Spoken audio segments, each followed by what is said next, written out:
দিনের বাছাই করা 5টি খবরের ডালি নিয়ে হাজির থাকবো আমি সায়ন্তিকা। চোখ রাখুন গ্রাম বাংলার পর্দায়। বাংলাদেশে ভারতের জাতীয় পতাকার অবমাননা, হিন্দুদের ওপর সীমাহীন অত্যাচার এবং প্রভু চিন্ময় কৃষ্ণ দাস সহ সমস্ত সন্ন্যাসীদের নিঃশর্ত মুক্তির দাবিতে বিরোধী দলনেতা শুভেন্দু অধিকারীর নেতৃত্বে এক প্রতিবাদ সভা অনুষ্ঠিত হলো বনগাঁর পেট্রাপোল সীমান্তে। এটা আমরা ট্রেলার দেখিয়ে গেলাম, এর পরের সপ্তাহে অত্যাচার বন্ধ না হলে, প্রভু মুক্তি না পেলে আমরা 5 দিন বন্ধ করব। তারপরে আমরা 25 সালে লাগাতার বন্ধ করে ওদের আলু পেঁয়াজ কি করে খায় আমরা সেটা দেখিয়ে দেব। আমাদের নাম ভারতবর্ষ। তৃণমূল কাউন্সিলের পেশায় শিক্ষক রয়েছে দ্বিতল বাড়ি, তবুও পেলেন আবাস যোজনার বাড়ি। অন্যদিকে ত্রিপলের আচ্ছাদনে দিন যাপন করেও মিলছে না বাড়ি। আবাস নিয়ে রামজীবনপুরে ব্যাপক দুর্নীতির অভিযোগ। পেশায় শিক্ষক তৃণমূল কাউন্সিলরের স্ত্রী পেলেন হাউস ফর অলির বাড়ি। ঘটনায় শোরগোল, তীব্র কটাক্ষ বিজেপির। এলাকাবাসীদের অভিযোগ, বারে বারে পৌরসভায় জানিয়েও মেলেনি সরকারি বাড়ি। ভাঙাচোরা মাটির বাড়িতে কেউ বা ত্রিপল টাঙিয়ে করছেন বসবাস। রামজীবনপুর পৌরসভার 4 নম্বর ওয়ার্ডের তৃণমূল কাউন্সিলর শম্ভু দাস পেশায় একজন স্কুল শিক্ষক। তার রয়েছে একটি বিশাল দ্বিতল পাকা বাড়ি। তবুও শম্ভু দাসের স্ত্রী মনীষা দাস পেয়েছে হাউস ফর অলির বাড়ি, এমনটাই অভিযোগ। দেখুন, এটা 2015 সালের বাড়ি।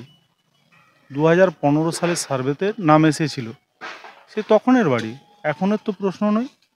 ঘটনায় শাসক দল তৃণমূলকে তীব্র কটাক্ষ করেছে বিজেপি। শম্ভু দাস শুধু তার নিজের স্ত্রীর নামে বাড়ি নয়, তার জেঠিমার নামে বাড়ি, এবং তৃণমূলের নেতারা যেটা করেছে রামজীবনপুরে পরিবারের সকলের নামে প্রধানমন্ত্রী আবাস যোজনার বাড়ি নিয়েছে।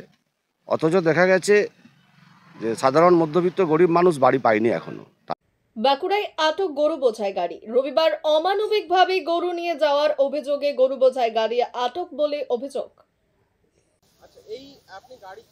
এই জন্য আমাদের দুটো গরু ভাঙা ছিল, ওর জন্য পার্টিরা চাপিয়ে ডালায়।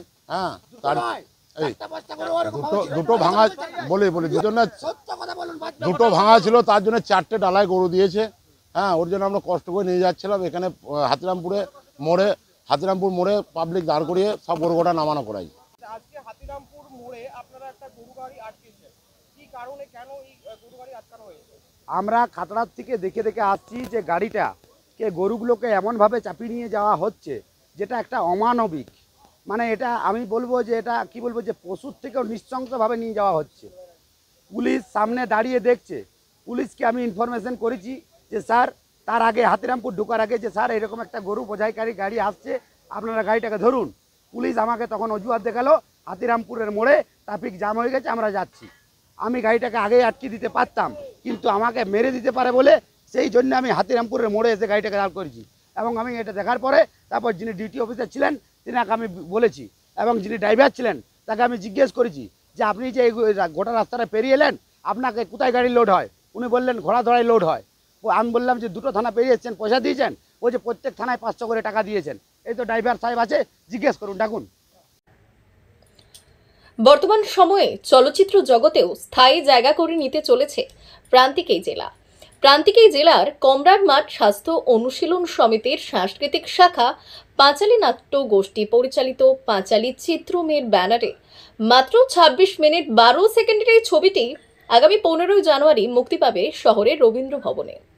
অভিনেতা অভিনেত্রীরা প্রত্যেকেই বাঁকুড়ার বাসিন্দা। শহরের কমরার মাঠ, সতীঘাট, গোবিন্দনগর বাসস্ট্যান্ড ও কাঞ্চনপুরে শুটিং হয়েছে। পরিচালক হেমন্ত সরকার। এই ভাবনাটা এলো আমাদের নাটক করার থেকে। নাটকটা আমাদের মুছে যায়, মানে কয়েক বছর পরে নাটকের ঘটনাটা আমরা মুছে যাই।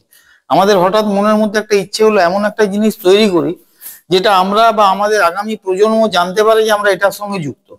যেই কারণে আমাদের ইন্দ্র প্রথম এটা ওর মাথায় আসে যে দাদা যদি আমরা একটা ছোট্ট চলচ্চিত্র করি তাহলে কেমন হয়, করো।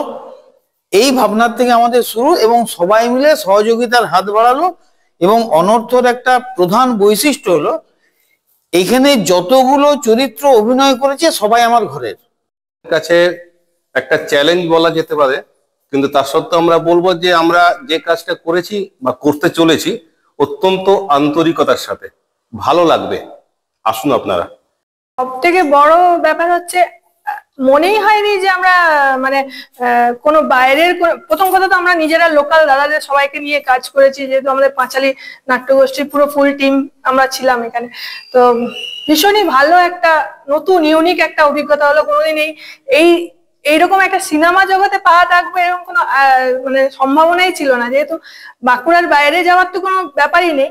বাঁকুড়ার মধ্যে থেকে যে এরকম কিছু করা যায়, এটা আমার কাছে ভীষণ বড় একটা প্রাপ্তি। আমি খুবই তার জন্য আপ্লুত। চলে গেলেন বর্ষিয়ান কংগ্রেস নেতা রনিন বাগচি। শালানপুর ব্লক স্তরে দীর্ঘকাল তিনি কংগ্রেস রাজনীতি করেছেন। শালানপুর ব্লকের ব্লক সভাপতি থেকে শুরু করে প্রদেশ কংগ্রেসের সদস্য ছিলেন। তিনি দীর্ঘ বাম আমলে সিপিএম এর বিরুদ্ধে লড়াই আন্দোলনে শালানপুর অঞ্চলে পরিচিত মুখ ছিলেন। দেখুন, আমরা কংগ্রেস আগে তো কংগ্রেসই করতাম, সবাই টিএমসি। ওনারা পুরনো ছিলেন শ্যামলদা, আজকে উনি প্রয়াত হয়েছেন। তো আজকে আমরা সবাই ওনার সঙ্গে আছি, ওনার পরিবারের সঙ্গে আছি। প্রিয় দর্শক, এখনকার মতো খবর এই পর্যন্তই। ধন্যবাদ।